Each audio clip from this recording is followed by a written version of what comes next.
Started my writing career back in 1992.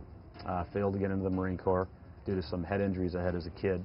And I started thinking about writing for a living, which is a little unusual because I grew up dyslexic.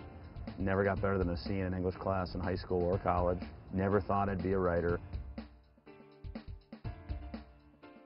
Mitch Rapp is the all-American hero who cuts through all the red tape and only respects people who command respect from him. But if he comes across a politician that he doesn't respect, he has no issue telling them that they're the biggest piece of crap he's ever met on the planet. And if they don't get away from him, there's going to be problems. He speaks truth to power, and people love that about him. They live vicariously through him. Where it gets a little strange is I go on tour and I meet a lot of fans who think he's real.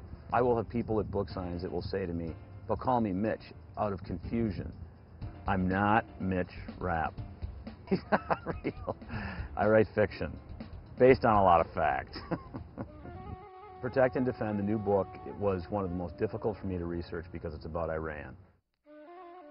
It's very close to everything that's going on today, and I think it's an important book. Not only will it entertain people and keep you turning the pages well into the night, wanting to know who Rapp is going to kill next, it will give the average reader a better understanding of what is going on. I think people will be not just entertained, but they'll be educated by the book. I've got to meet both President Bush and President Clinton. President Bush says, you read his books? They're great. They're a little too accurate.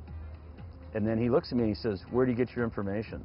And I was very nervous, but I started to stutter and stammer, and he said, don't worry about it. I know you got a couple guys out at the CIA and at least one guy at the Pentagon. He starts going down and down his list.